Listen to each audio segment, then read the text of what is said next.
The illusion of understanding. Why your brain thinks you're fluent. Welcome to Real English Journey.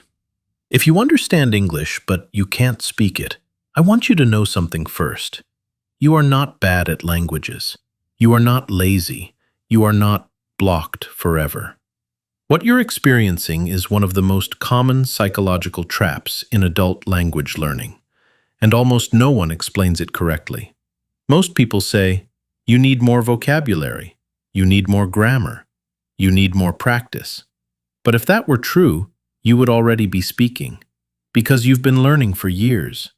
You understand movies, you understand YouTube videos, you understand podcasts, you understand people when they talk to you. So why does everything disappear when it's time to speak? The answer is uncomfortable, but very important. Understanding English is not the same skill as speaking English. They feel connected, but in the brain, they are processed differently. Understanding uses recognition. Speaking requires creation. Recognition is passive. Creation is active. And your brain loves passive tasks. When you listen to English, your brain relaxes. You don't need to choose words. You don't need to build sentences. You don't need to expose yourself. You simply recognize sounds and meanings. Your brain says, I know this word. I've heard this before. I understand. That feeling creates comfort, and comfort creates the illusion of progress. This is where the problem begins, because your brain starts to confuse familiarity with ability. You feel fluent in your head, but speaking is not happening in your head. Speaking happens in the real world, with pressure, time limits, and other people. And this is where everything changes. To speak English, your brain must do several things at the same time. Choose the right words, put them in the correct order, pronounce them clearly, monitor the listener's reaction, and do it fast enough. That is a high-stress task. So when you try to speak, your brain suddenly switches roles. It stops being a relaxed observer and becomes a performer. And performance always triggers fear. Even one listener can feel like an audience. This is why people say, I know what I want to say, but I can't say it. The knowledge is there, the access is blocked. And here is the key psychological mistake most learners make. They think understanding means readiness. If I understand everything, I should be able to speak. But that's not how the brain works. Let me give you an example. Imagine you've watched hundreds of cooking videos. You understand every step. You know the ingredients. You know the techniques. But the first time you cook alone, your hands shake. You forget steps. You hesitate. You make mistakes. Not because you didn't understand, but because watching is not doing. Language works the same way. Most adult learners spend years watching English, listening, reading, consuming, but they rarely produce English. So the brain adapts. It becomes excellent at input and terrible at output. This creates what psychologists call passive dominance. Passive dominance means your brain is trained to receive English, not to use it. And here's the dangerous part. Passive dominance feels productive. You feel smart. You feel advanced. You feel almost there. So you keep doing more of the same. More videos, more courses, more explanations. But speaking never improves. Why? Because your brain does not build speaking pathways through understanding. It builds them through use. And use feels uncomfortable. So your brain avoids it. Another important psychological layer is risk. Understanding English is safe. No one sees your mistakes. No one judges your accent. No one reacts to your pauses. Speaking English is risky. It exposes your pronunciation, your grammar, your speed, your confidence. So your brain does what it's designed to do.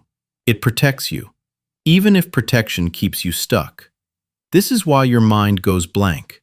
Not because words disappear, but because your brain shuts the door.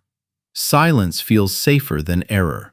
And this behavior is reinforced over time. Every time you choose not to speak, your brain learns, silence keeps me safe.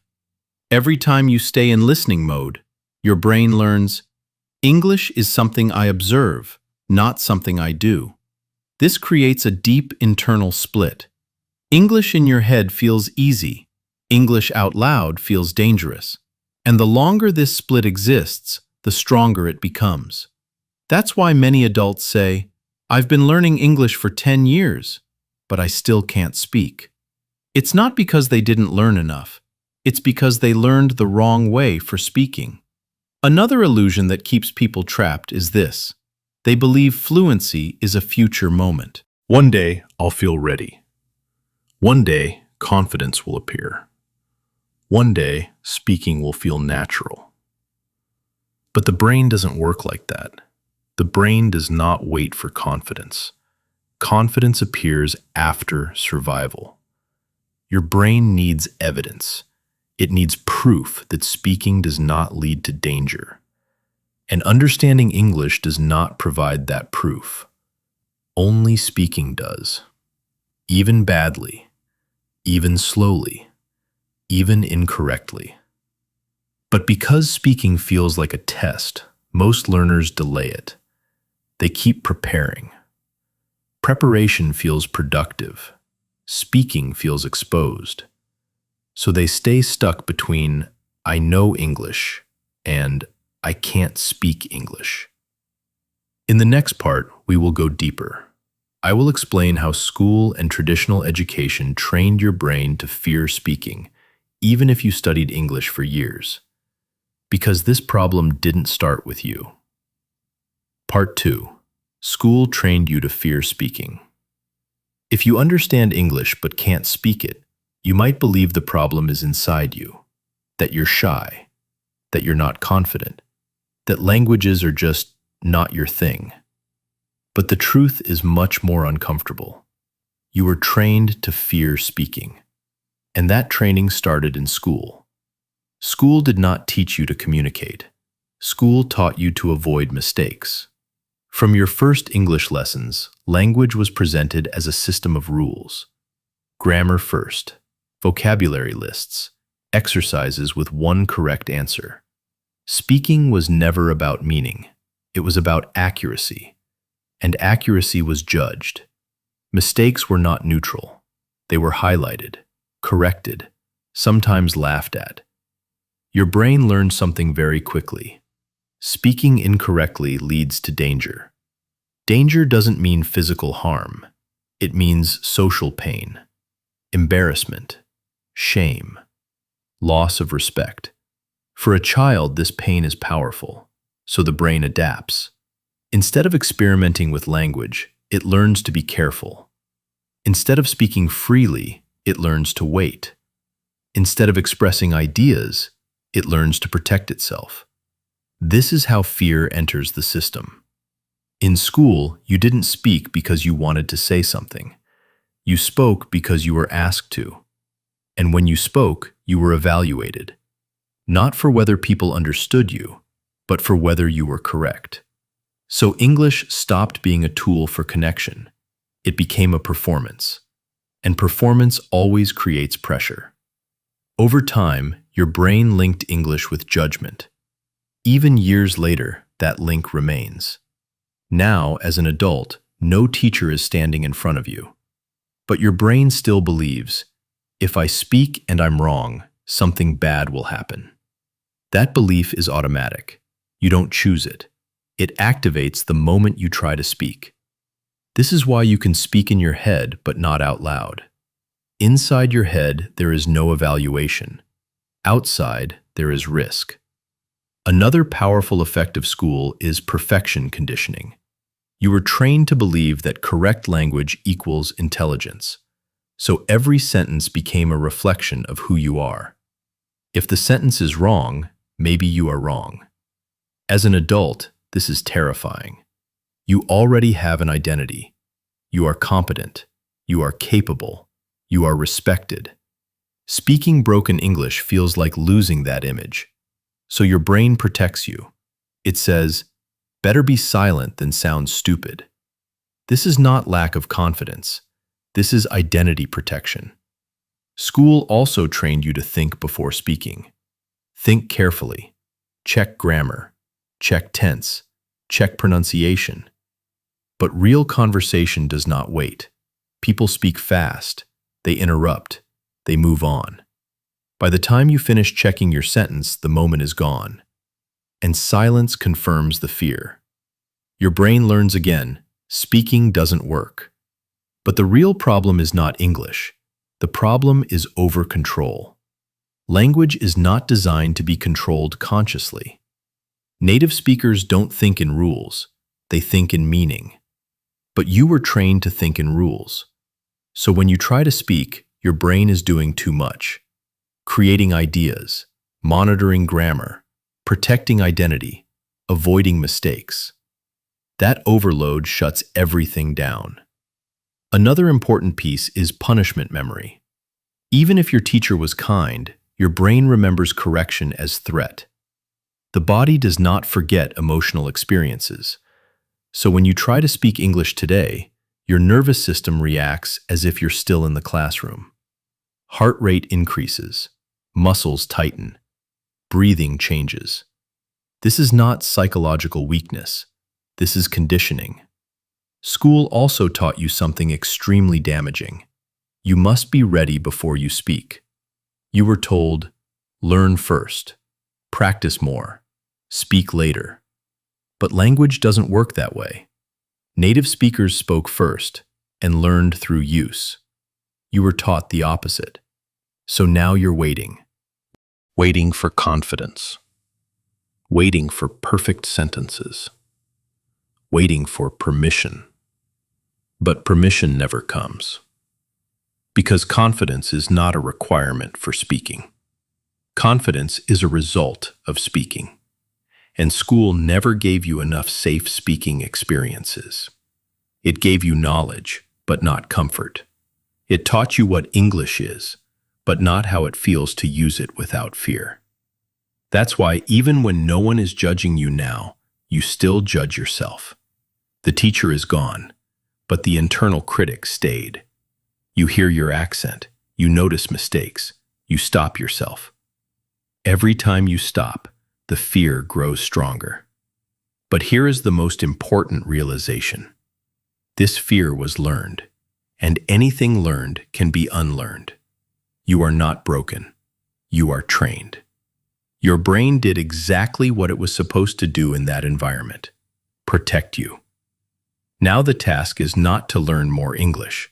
The task is to retrain your brain to feel safe while speaking. Because until safety exists, fluency cannot appear. Part 3.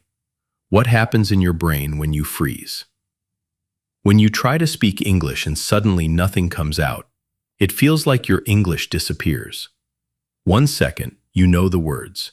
The next second, your mind is empty. Most people interpret this moment as proof. I don't actually know English. But this interpretation is wrong. What you are experiencing is not a language failure. It is a biological stress response. Your brain is not confused. It is protecting you. To understand why this happens, we need to look at how the brain reacts to perceived danger. When you try to speak English, your brain does not only process language, it also scans the environment. It asks questions like, am I being judged? Is this person important? Do I need to perform well? Is there time pressure? If the brain detects even small social risk, it activates a structure called the amygdala. The amygdala is responsible for survival. It does not care about grammar. It does not care about fluency. It cares about safety. Once the amygdala activates, the brain shifts into survival mode. Survival mode is designed to help you escape danger, not have conversations. In this mode, the brain prioritizes speed, protection, simple responses, and it shuts down anything that is not essential for survival. Unfortunately, complex language is one of the first things to go. This is why your mind goes blank. Not because the words are gone, but because access to them is blocked. In survival mode, blood flow changes in the brain. Areas responsible for creativity, memory retrieval, and sentence construction become less active. The brain simplifies everything. That's why you might forget words you know very well, lose sentence structure, switch to your native language, stop speaking completely. This reaction is automatic. You do not choose it. It happens faster than conscious thought. This is also why you often speak better alone. When you talk to yourself, there is no judgment, no time pressure, no audience, no evaluation. Your brain stays in a calm state. Words flow easily. But the moment another person is involved, the situation changes. Even a friendly listener can trigger pressure, especially if they are a native speaker. They speak fast. You want to make a good impression. Your brain interprets this as a performance situation, and performance equals risk. This is also why phone calls are especially difficult. On the phone, you can't read facial expressions. You can't slow the conversation. Silence feels more uncomfortable. So the brain perceives more uncertainty. More uncertainty means more fear, and more fear means stronger freezing. Many learners believe this freezing means they lack confidence, but confidence has nothing to do with it. You can be confident in many areas of life and still freeze in English. Because this reaction is context-specific. Your brain has learned that English-speaking situations are risky, so it reacts accordingly. Another important misunderstanding is the idea that confidence should come first. Many people say, "I'll speak when I feel confident." But confidence is not something that appears on its own.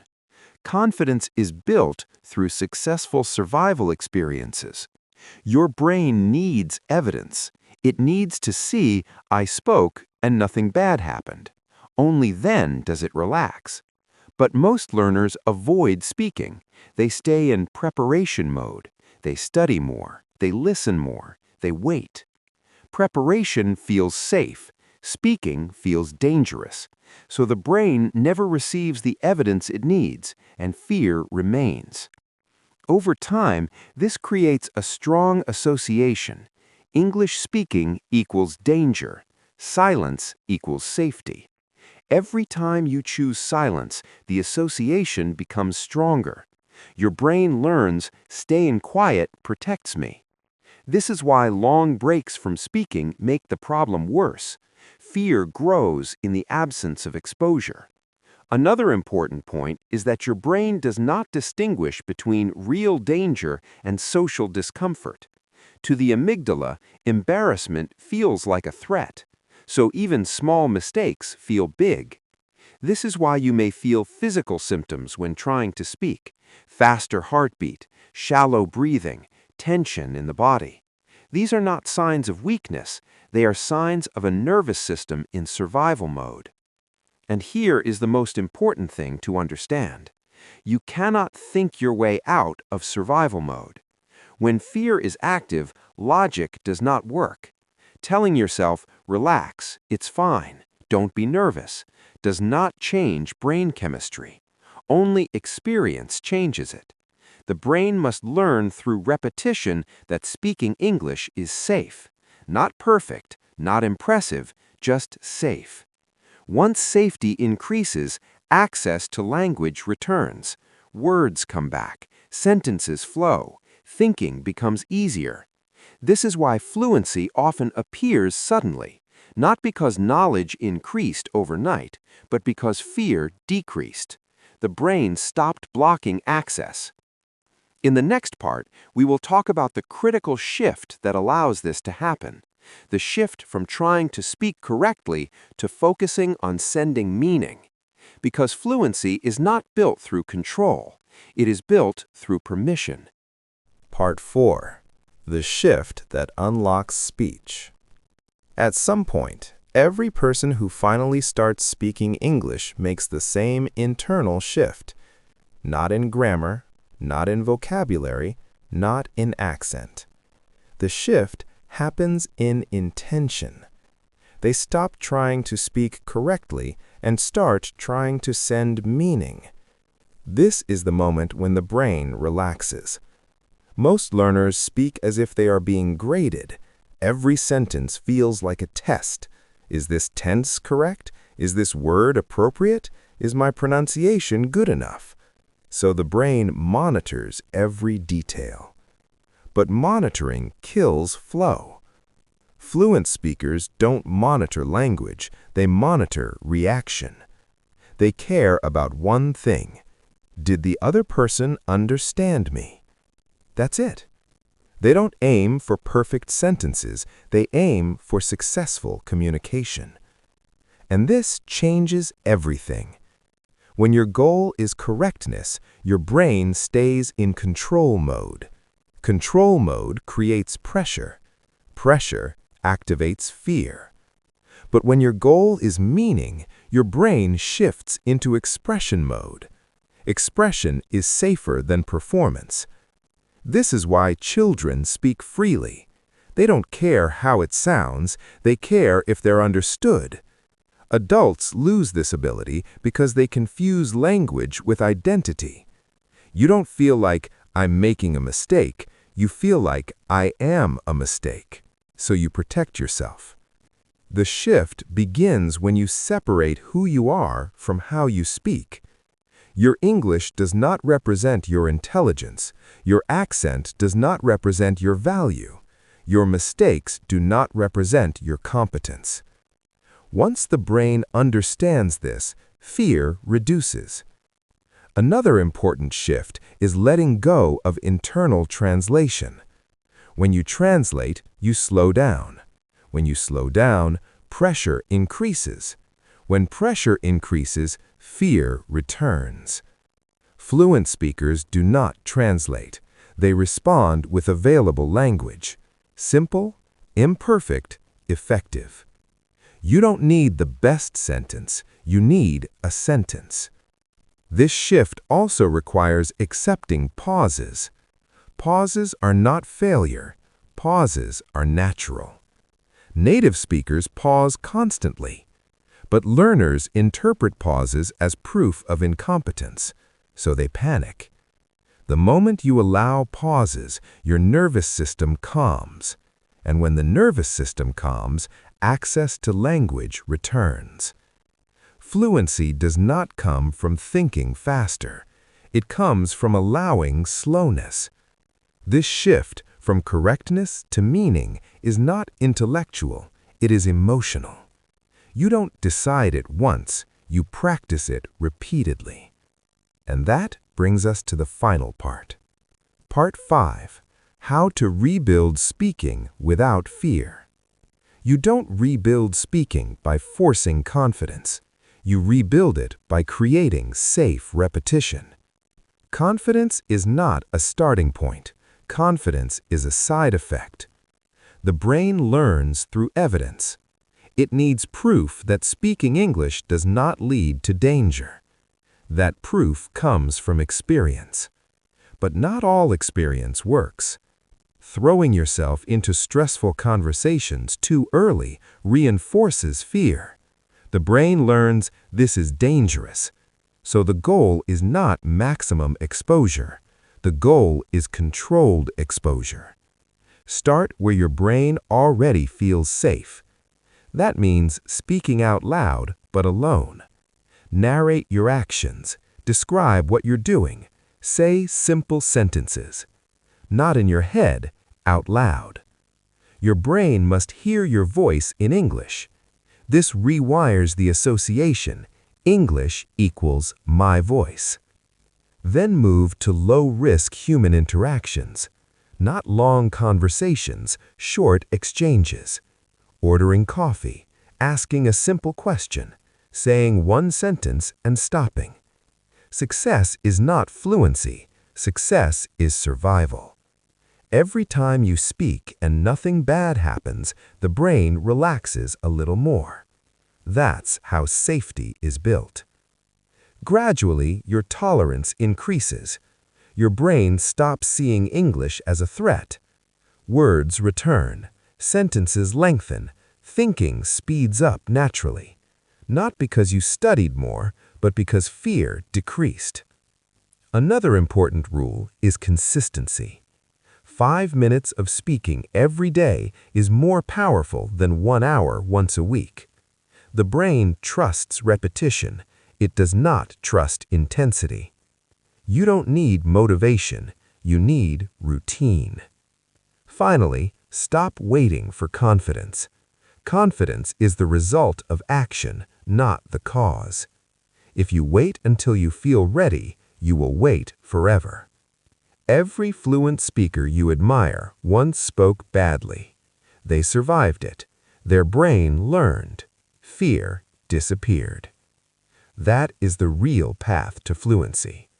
Not intelligence, not talent, not perfect grammar, but safety. Your English was never missing. It was always there, waiting for permission to come out. Thank you for watching. Keep going. Trust yourself. You know you can do this. See you soon.